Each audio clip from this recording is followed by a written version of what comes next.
제 국내 저축보험이나 연금보험인 경우에는 짧게는 10년, 길게는 25년까지 적립하는 것에 대해서 상당한 부담으로 작용했었는데 해외 금융상품으로 이전하고서는 마음이 홀가분하다는 생각이 듭니다.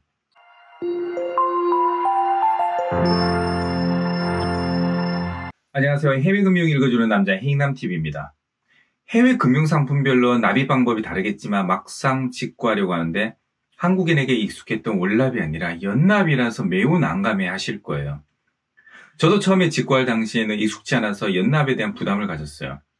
제 사례를 들어서 어떻게 해결하는지 끝까지 시청하시면 이에 대한 명쾌한 해답을 얻을 수 있습니다.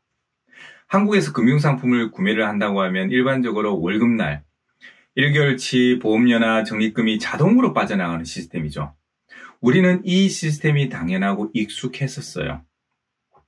혹여나 여력이 있으신 분들은 분기 또는 연납으로 처리하는 경우도 있습니다. 제가 해외 연금 상품에 마음에 들어서 납부하려고 하는데 월납이 아니라서 연납이라서 약간 당황했던 적이 있었습니다. 상품별로 납입 방법은 다르지만 연금 경우에는 일반적으로 연납인 경우가 많았습니다. 목돈을 미리 마련되지 않아서 1년치 보험료를 어떻게 보낼지 고민을 했죠.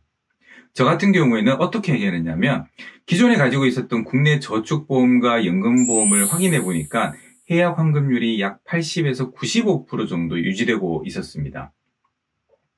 당연히 여유가 있으면 국내 보험도 유지하면서 해외 금융상품도 구매하면 좋을 텐데 여력이 없어서 이것들을 중도 인출 또는 해지해서 해외로 조금씩 자금을 이전하는 방법을 선택했습니다. 가장 먼저 해약 환급률이 높은 것들을 정리해서 1년치 적립액을 마련해서 송금을 했습니다. 이렇게 해외 금융상품 직구가 시작이 된 거죠. 유지되고 있는 국내 보험은 계속해서 보험료를 내서 해약 환급률을 높이고 해지해서 2년차, 3년차 보험료를 마련한 겁니다.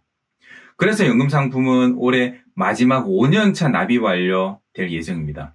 그래도 국내에서 약 10년 동안 납입한 적립액이 상당히 쌓여 있어서 해외에서는 납입 기간을 짧게 가지고 가는 방법으로 최대한 부담을 줄였습니다.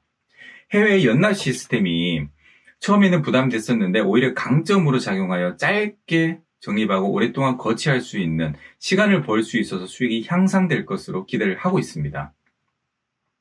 제 국내 저축보험이나 연금보험인 경우에는 짧게는 10년, 길게는 25년까지 적립하는 것에 대해서 상당한 부담으로 작용했었는데 해외 금융상품으로 이전하고서는 마음이 홀가분하다는 생각이 듭니다. 어떤 분들은 해외 금융상품을 구매하면 한국의 돈이 해외로 자금 유출되는 게 너무 불편하다고 생각이 들 텐데요. 우리 같은 소비자들은 누가 수익을 잘 내고 투자하는지가 중요한 겁니다. 그래야 내 수익도 올라가는 거죠. 결국에는 돈을 쓸 시점에는 또다시 한국으로 자금을 가지고 와서 원금보다 많은 수익이 나면 세금 내고 한국에서 소비하게 됩니다. 수익도 내고 세금도 내고 소비도 하고 이게 애국자가 아닌가요? 수익도 못 내는 국내 금융상품 구매하면 국내 금융기관 배불리는 일만 하게 되는 거죠. 다음 영상은 제가 직구한 연금상품이 어떤 것인지 그리고 얼마를 받는지 가입 내역을 공개해 드리겠습니다. 이에 대한 심도 있는 자료조사와 공부한 내용을 좋은 영상으로 찾아오겠습니다. 지금까지 시청해 주셔서 감사합니다. 행복한 하루 보내세요. 구독과 좋아요 꼭 눌러주세요.